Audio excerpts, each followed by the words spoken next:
All right, we're going to return now to our story out of Lebanon. Israel has just carried out strikes on Beirut's southern suburbs. We're going to go live to our correspondent Heidi Pett, who is in Beirut for us. Heidi, what more can you tell us? So we've had confirmation from the Israeli military that they've carried out what they characterised as a precision strike on Beirut's southern suburbs, the area collectively known as Dahiyeh, to the south of the capital. And the reason that that is significant is because Iran had previously drawn a red line over strikes on the capital here in Beirut. And in fact, when that happened a week ago, they responded with missile fire at Israel, touching off another round of confrontations. Now, there's been some build up to this. It hasn't come out of nowhere. We know that moments of negotiation, moments that a deal is about to be signed between the US and Iran have proven to be moments of jeopardy here in Lebanon. In fact, on the 8th of April, when the first deal was signed, it was the deadliest day of the war so far. And speaking to people from Dahiyeh, from the south, over the course of the day, they had expressed concern. They were worried. They felt like they knew that this was about to happen, because there were two things that could happen with this deal in the offing and a ceasefire potentially being forced on Israel. One is that they would seek to push into new territory, which is what we've seen in the city of Nabatea. And the other is that potentially we would see a provocation, a strike on Beirut's southern suburbs that would then perhaps necessarily invite an Iranian response if they decide to stick to this red line that they have put out in public, saying that Israel, if it strikes Dahiyeh, there will be a response. And so now we wait to see whether this will potentially torpedo the entire regional arrangement. Heidi, just talk to us a little bit about the area that has been subject to the strikes this time. What is Dahiyeh's relationship to Beirut and to wider Lebanon? So Dahiyeh is the Arabic word for suburbs. It's this part of southern Beirut. It's not separate from Beirut at all. It's connected. It is a residential area. It is incredibly densely populated, multiple high-rise, densely packed apartment buildings, which we're seeing some confirmation that appears to have been what has been struck. 2 apartment buildings look to have been hit in this latest attack. But it is a part of the capital where there is a large Shia population, which is the social support base for Hezbollah. And Israel says that is why they have been striking targets in Dahiyeh, which has suffered enormously over the last couple of months of war and during the war in 2024 as well. It's not just home to members of Lebanon's Shia community. It's certainly not just home to supporters of Hezbollah, which is the way that Israel tries to characterize this. There are also many other migrant communities who live in Dahiyeh from across Lebanon, many Syrians, migrant workers as well. And life had only just returned to Dahiyeh. We were there a couple of days ago. There was a rally in support of this linkage, actually, of the Lebanon and the Iran fronts. Residents of Dahiyeh who had been able to go back to their homes in recent weeks and over the last month had gathered. Shops are open again. There is real busyness and life on these streets over the last couple of days. And so we wait to see what toll there may have been from these attacks. But the sense from people who are from there and the sense from people who live there is that they felt like they saw this coming. They haven't trusted these assurances, this speculation that Lebanon would be included in the deal, because they feared that there may be exactly this kind of Israeli strike that may potentially provoke an Iranian response. All right, let's bring in Nida Ibrahim now, who's been following developments out of Israel. She joins us from Ramallah and the occupied West Bank. Nida, what do we know from Israel's perspective? What's it been saying about these strikes? Well, there was a joint statement by the Israeli Prime Minister Benjamin Netanyahu, as well as the Israeli Defense Minister Israel Katz, saying that they have attacked in a precision strike a Hezbollah target. This is something that seems to be in response to what we've been saying and what we've just been mentioning in our shows, that there's pressure on the government to show defiance, to show force in light of what they believe is an attempt by the Iranians to link the two fronts, the Iranian front and the Lebanon front, in one deal. This is something that Israel has been working against. And also Netanyahu has found himself in a position where he's weakened, especially domestically, as we're looking at an election year. So he needed to show defiance and show force. At the same time, this goes in line with what Netanyahu has been wanting to do. to derail talks, to find ways to sabotage the memorandum of understanding, to sabotage any talks that are going to potentially introduce calm to the region. This is something that goes against the Israeli government's demands, that goes against their strategic goals, as we've been hearing time and again from opposition members as well as members of the Israeli coalition. This morning we heard from Mary Regev, the transportation minister, who said that the army will continue operating in Beirut as well as in Lebanon's southern suburb. We've also heard threats from the national security minister, Itamar Ben-Gvir, as well as the finance minister, Bezalel Smotrich. All of them are trying to lobby, all of them are trying to push for Israel's strategic goals, Israel's security needs to be considered as part of the upcoming deal. And there's a feeling that Israel's strategic needs, particularly when it comes to Iran, have not been met. So they are trying to put more pressure.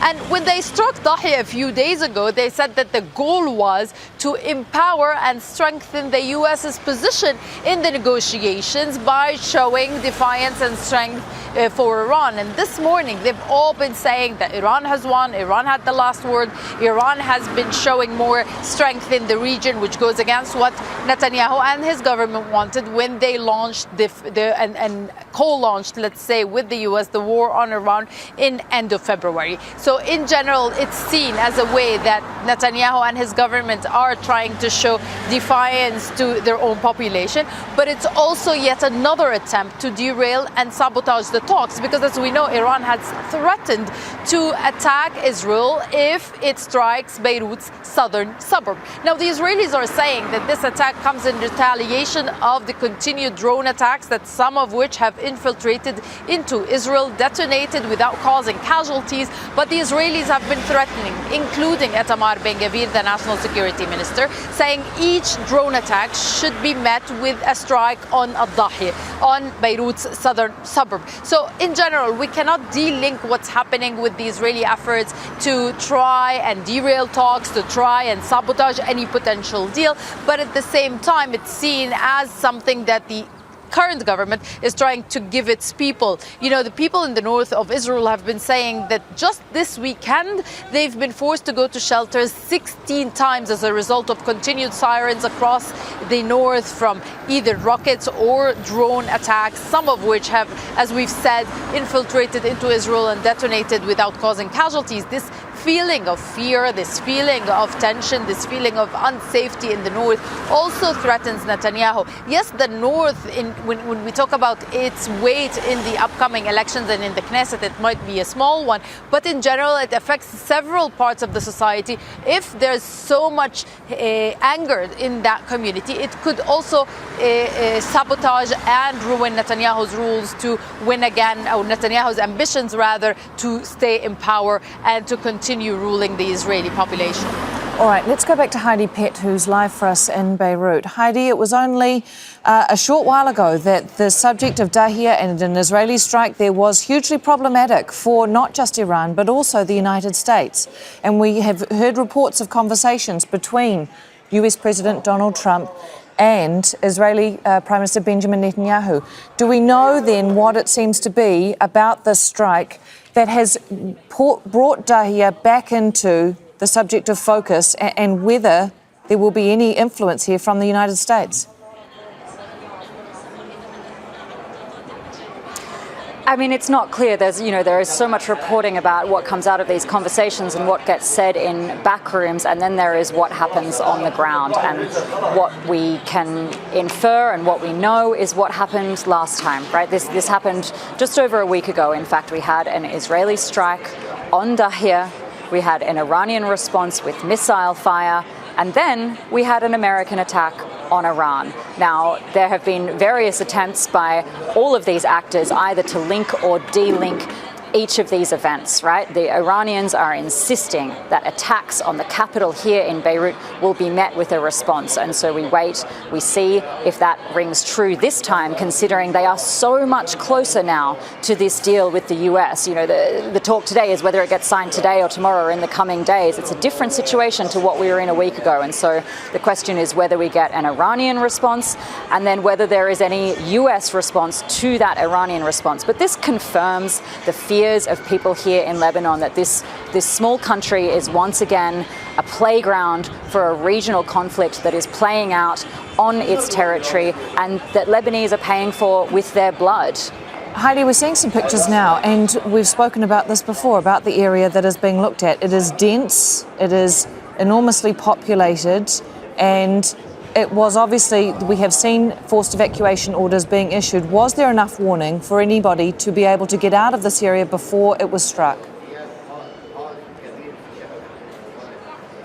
No, there was no warning for this strike on Dahiyeh. Israel has been issuing wide-scale forced evacuation orders for towns and villages in southern Lebanon over the course of today. 29 locations, in fact, where people were told that they needed to leave and move north of the Zahrani River. But there was no warning for this strike on Dahiyeh. Now, Dahiyeh, it's a very, very densely populated area south of Beirut. It's the southern suburbs. It's connected to the city. It's only 10 minutes from here. I'm in a makeshift shelter in central Beirut, where there are dozens of people from Dahiyeh, and some of them have been living here for months on end. And part of the reason for that, I was just speaking to one man who he can't go home because his house and his business had both been destroyed in the last couple of months. But there are other people here who hadn't gone home because they felt like they saw this coming. They were worried that this talk of a deal between the US and Iran actually represented a moment of jeopardy here in Lebanon. They feared that Israel might do something in order to provoke an Iranian response and blow up the whole thing. And so this area of Dahiyeh, yes, there's some people here in this shelter who didn't feel safe to go home, but there were many people who did. I was in Dahiyeh just a couple of days ago. There was a rally in the evening with hundreds of people there, but businesses are open, shops are open, people have gone back to their homes, many of them trying to fix them up, trying to go back to some semblance of normal life. It's midday on a Sunday here in Beirut, so people are out and about, they're there with their families, and there was no warning given at all that this strike might happen, aside from a bone-deep feeling of mistrust among Lebanese of the Israelis. That is the only warning they had. All right, let's bring in Al-Maghdad Al-Ruhayed. He's live for us from the Iranian capital, Tehran. Al-Maghdad, as we have discussed many times before, Lebanon and Israel's presence there and the strikes it was carrying out were a red line for Iran, weren't they?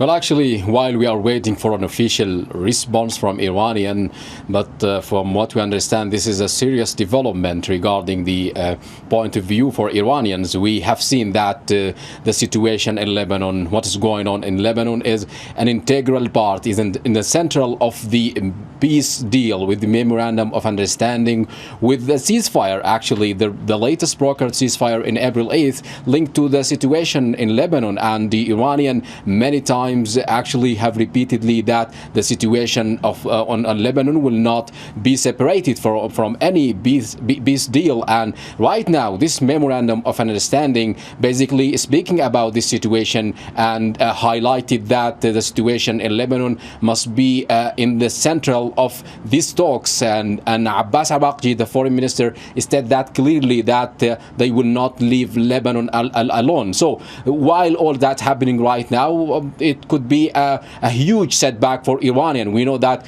right now there's a delegation from Doha helping to resolve disputes, helping to move forward, progressing or bridging the gap between both sides, and helping changing the message for this latest memorandum of understanding. And we just like an hours ago, we are speaking about the potential for signing a deal. Right now, we are speaking about new development linked to the central part of this memorandum of understanding, rather than most critical issues. We have known that this memorandum of understanding is separated from the most tougher issues like the nuclear file. And now this new development, this new escalation from Israeli side in southern Lebanon could be a huge setback for Iranian, while we are waiting for them to for an official response. So what we do know that Iranian officials repeatedly demanded a ceasefire, demanded an ending the war, declare for ending the war on all fronts regarding the situation in Lebanon or in the Strait of Hormuz or the naval blockade. They are all linked to one front, which is a regional security measurements here for Iranians to go forward with negotiations. So from what we understand, this could be a huge setback for them to speak about the memorandum of understanding. Many times they are asking about a tangible verification that this war will not going to be resumed again, especially in the Lebanon. And Abbas Araqji stated clearly that they will not leave Lebanon alone. All right, Al-Migdad Al-Ruhay joining us live from Tehran. Thank you. Let's go back to Nida Ibrahim. Nida, we have about a minute left, so if you can just talk us through, for our viewers who are just catching up, Israel's position has been that it will not withdraw from Lebanon as the situation stands.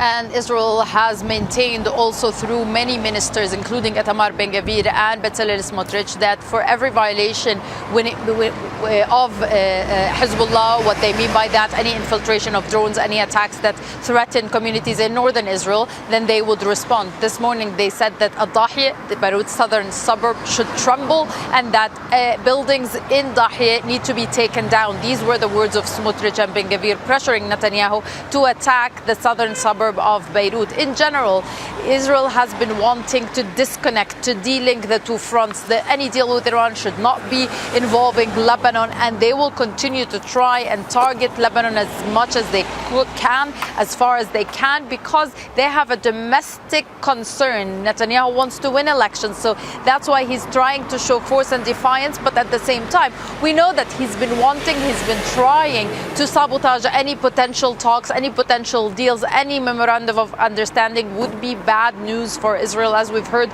from many military analysts throughout the day saying that this deal neglects Israel's security needs. And it was not a surprise. We've been hearing from the morning political analysts as well as military analysts saying that they expect Netanyahu to come up with something to try and instigate tension, to stir tension in the region in an attempt to control the narrative and try to derail these talks. In general, there is much applaud in Israeli media about the strike.